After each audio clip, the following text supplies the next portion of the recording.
I've been following a guy lately. I mean, I don't know. Some people know him, some people don't. Alex Hormozi. Love Hormozi. Yeah, One of no, my he's favorites. great. And the thing that I love about him is that he's just so stinking down to earth. Like the guy's the $100 million man, and he's just a regular guy. Like you could have a beer with him tomorrow, but so smart, so smart. Yeah. No, he's genius. But here's, I was watching a video that he posted the other day, and I really thought it was brilliant. It was, and I'm not going to get it entirely right, but basically it was kind of the formula for success, let's say, in selling any product, and in terms of generating the most response to your offer. And it basically came down to like he had this division problem or formula, if you want to put it that way. And like on the top, like you basically wanted your number to more or less go to infinity, let's say. So dividing by 0. So some massive number divided by some number as close to 0 as you can get it. So the idea was in increasing the perceived value of the product, which is, on your top. So the best way to express the value of your product. And there were 2 components to it. And I can't remember exactly what those 2 components were, but then in the bottom was then the amount of effort required and the time required to receive that benefit. And if you could get those as close to 0 as you can, then, like his perspective was like he had always looked at his business and the products or services that he offered, and he was always focused on the top of the fraction, which was increasing the perceived value of what he was offering. Which obviously there's nothing wrong with that. And you always want to increase that perceived value as much as you can. But he was looking at it and he was like, but what I've discovered, and especially if you start looking at many of the businesses that are most successful today, like these billion-dollar unicorn kind of businesses, right? He said, what they're doing is minimizing the denominator of the fraction, the effort required and the time required to get what it is that you want. Like, why is Amazon so successful? Ultimately, because they have made the buying process so stinking easy. Yeah. And now the delay to getting what it is that you purchase can be as short as a couple of hours. Mm-hmm. That's why Amazon is so successful. Like, yeah, okay, perceived value, offer a good product, yada, yada. But if it takes me virtually no effort and in 2 hours I have it on my doorstep, you beat everybody else on the planet. Yep. Netflix, like Blockbuster was the thing. Well, Netflix now comes along. I don't have to even leave my couch and I can watch anything I want right now. I'm willing to pay a whole lot, and so that whole idea to me, I was looking at that and like, mind blown, like, what can I do, with the bottom part, with the denominator. Now, in terms of Amazon, they have already given you, like, be quick, right? And one of those things is to make sure you're FBA. Don't be FBM. Like FBA all day long is really where you want to be, because number one, you have that speed of delivery, you have that ease, all of that. But then the question becomes, is there anything else that I can do, not only to the numerator, but also to the denominator in terms of, reducing the effort required to get what I want, or the effort required to make your product work well, or, whatever it is. But minimizing that denominator and maximizing the numerator. If you can do those 2 things, you will sell all day long, at the top of the list compared to everybody else. Because if I'm the buyer and I perceive you're offering me more and it takes less effort and less time for me, why would I not buy your product versus the other guy? Yeah. So here's, just before we go any further, how do you spell his last name? Hormozi. Hormozi, I think, isn't it, Matt? Okay. Yeah. So the business that I knew him from was Gym Launch. Yeah. And he sold that for tens of millions of dollars. But a lot of the gym owners in Denver that were our drop-off spots for our meal delivery service were using his program. It was very bait and switchy, but it was successful. But that's how I've known about him for quite some time, but he's really starting to pick up some steam now. Acquisition.com, him and his wife, so basically they invest in businesses that they can take from 1 million to 10 million. I think that's what their thing is now. They're investing in businesses.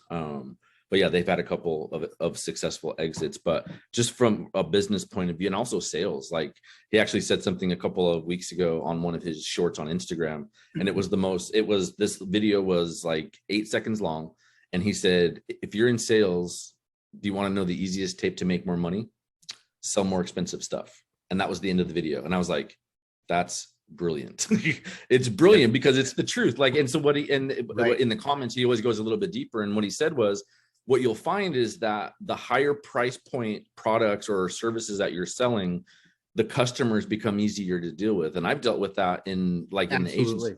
Yeah, the agency space, like it's those brands that are doing, $5 million a year that are like, hey, where do I sign? Let's get started tomorrow, because they understand the value of what you're offering.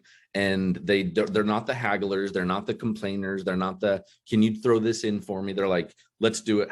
When do I get started? And on top of them being easier to deal with in the front of the sales process, they're the best type of actual clients to have too, because they have running businesses, they already have their processes in place, and they know that you offer a value. So like that blew me away. And like I said, it was the most simple YouTube video or Instagram short that changed the whole way I perceive this whole sales game. I think if you've got, if you know what you're doing, that's 100% like gold advice. But if you're still kind of learning, I also think it's valuable for people to take, those smaller businesses or those smaller clients, like learn what that process looks like and with those people. So that way, when you're ready to take on those, and it doesn't have to be clients, it could be, it applies to, I think, anything in business. Maybe it's a bigger partnership with somebody or collaboration that you've kind of worked out the kinks. Because let's be honest, at least for me, when I first started, doing anything, I usually suck pretty bad at it. Mm-hmm. But by the time I've done it, 10 times, 100 times, that's when I'm ready for, that client that's doing, $1 million or 5 million or, whatever it happens to be, or that partnership that's a $1 million partnership. Yeah. And, I guess I would say the thing too is like, it's a matter of degree, I guess, to a sense, right? Like, it depends on what you're selling. Like if the service that you're selling, like I'll give you an example. So like my son is, he just graduated college not too long ago. He wants to do a, social media, advertising, marketing kind of a thing. Like that's the business that he wants to run. And, all great, all good. Right now, what he knows is what he's learned from the various courses that he's, watched. That's fine. He's learned a lot. There's probably some things he knows that maybe I don't know, whatever. But at the end of the day, though, the one thing that I know to be true in that space is if you're starting with brick and mortar plumbing companies, or something like that, most of whom know absolutely nothing about social media marketing. And certain of them, like there's in their minds, like if you take 10 different plumbing companies, right? Each of them values that side of the business in terms of the social media marketing of their business differently. And so one of them might be willing to pay you $100, a week to do whatever it is that you're going to do for them. Whereas another one of them might very well be willing to pay you $1,000 a week to do the exact same job, not even necessarily better, just the exact same job, but they perceive it differently in terms of what they think the benefit to their business is going to be, right? And so if I'm, my son and I'm going to sell that service, even if I'm not an expert at it yet, like there's a lot of things I still need to learn, but there's a lot that I know that they don't know, I'm still, I think, better off selling to the plumbing company that's willing to pay me $1,000 for that same service. Maybe I can only find a couple of them, whereas maybe I could find 100 of the other ones, but I can sell to a couple of guys that are willing to pay me $1,000. And if I invest enough time and effort and I'm careful about what I'm doing, even though I'm not an expert, I think I can give them $1,000 worth of benefit. Like they're going to get that benefit from me. And so I think I'm still better off selling that $1,000 product, versus the $100 product if it's the same thing. And it depends on what it is. Like, hey, it's $1 million client, you better know what you're doing. If you're charging them, But I think there is that aspect of it. Like it's a question of who can I sell this product or service to at this price point versus this price point. Like, because there might be a whole bunch of people I can sell it at this price point. There might be very few that I can sell it at this price point, but they exist.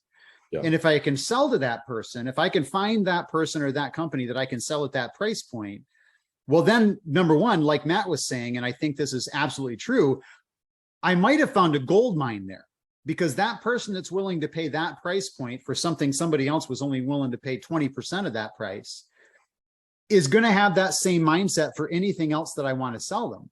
Right. They're going to know, like, there's a certain value to that. Like, yeah. And they're always going to be willing to pay that higher price point for whatever it is. So any other service that I offer them or any other product that I offer them, they're still going to have that same mindset. And I know that about my customers. Like our product has borne that out 1,000%.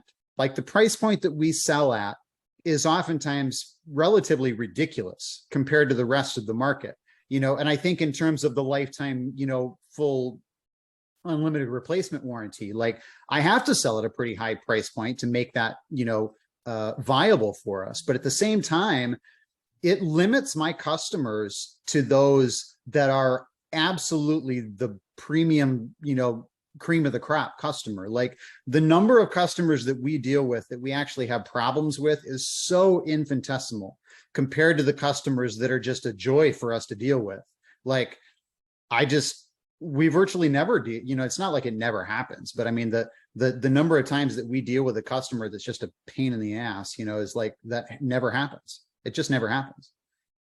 Well, I love what you said. I mean, first of all, that's a great topic, but I love what you said at the beginning where like, it's just a matter of, it's the same service, but they think of it in a different way. So for your example, like that business owner, I think the biggest difference between those two business owners, one that will pay 200 for that and one that'll pay 1,000 for those exact services, is one sees it as an expense and then the other one sees it as an investment. So right. If I'm a social media manager trying to come up in the space and get clients, that's what my messaging is. And it might take me a couple of clients to learn that. Let's say I get $1,000 client and I'm like, well, this guy's awesome because he's easier to deal with. There's less friction. He likes what I'm doing and our conversations are pleasant. I need to find more of those. And if you really dig into that, like what you would learn is that, hey, this guy sees this as an investment. So that's how my marketing language is going to be, is not going to be looking for, it's not going to be low cost because those people look at it as an expense. And when you're trying to cut expenses, that's the first thing that goes, because those type of people aren't seeing what the return on that investment is, because for them, it's not an investment. If you can actually show them someone that's business savvy and says, hey, if you give me $1, I'll turn it into 3, I'll take 50 cents of that, but you're still getting 250. So like, that's a much different conversation with a more sophisticated person that's paying you more money for the same services. Yeah. And interestingly, that very same perspective works even if you're selling a product that isn't really, B2B, right? Like, because that same mindset, of it being an investment still occurs in a B2C transaction. In a lot of, like for us, like our customers, like they're looking at our product as an investment. It's not just an expense. They're investing the money that they're spending in our product because their return on their investment is far greater than the cost, because I don't ever have to worry about buying that product again. It works better. So I'm going to be done cleaning my pool in half the time as I would have otherwise. This company is super easy to deal with, which means I'm never going to have any frustration. If I have a problem, I text them, they fix it, it's done.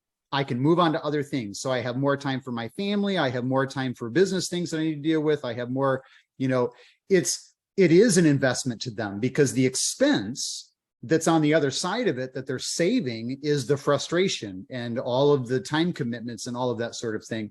So that very same perspective, I think, applies just as much to B2C as it does B2B. You just have to use the same language in a lot of cases, and you'll get that same customer, that same person who understands that it's an investment. That's who you're going to get.